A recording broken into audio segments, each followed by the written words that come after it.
Going to begin tonight with that intensely debated plan to build a new state prison in Franklin County. A group has now formally called out the entire process so far, calling it rushed.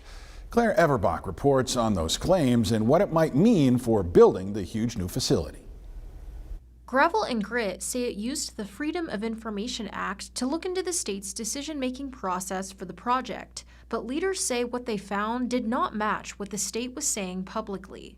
We're seeing two different stories here. We're seeing what the state is telling people and the general public, and then we're seeing what they're telling each other behind the scenes via our FOIA requests, and they're completely conflicting ideas. Gravel and Grit director Adam Watson says their research raised concerns, including how quickly the site was chosen after an intern found the property online, and more recently, whether the land has enough water to support a facility of that size. You have the governor put out an 864-page quote-unquote survey, which in and of itself notes that it's preliminary and that more studies are needed.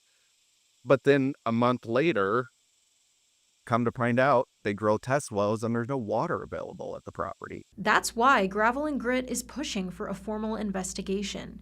The Arkansas Joint Performance Review Committee, according to its mission statement, investigates problem areas within state government operations. Watson says this is not the right location for the prison. And if we are going to spend this kind of money on our correction system, there's better places and more efficient places to spend these dollars that address the roots of the problems that we're having, as opposed to just infinitely building more beds. He also emphasizes the impact on local families and says it's unreasonable for multiple residents to live so close to a large prison facility. There's no reasonable scenario in which it seems proper for the state to just decide that all of a sudden, 605 families should have to live within 5 miles of one of the biggest carceral facilities in the United States. And 29 of those families are going to have to share a razor wire fence with it. That's never appropriate.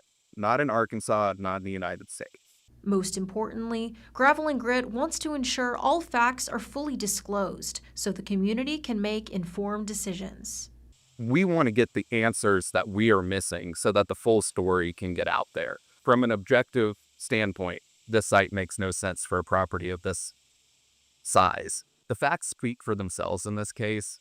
All we want is for all of the facts to come out and for people to be able to make a decision based on those facts.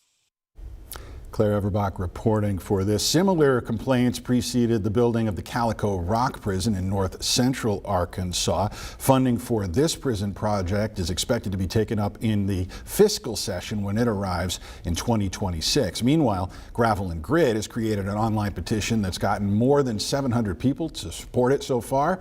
It will close tomorrow and then be sent into a review committee.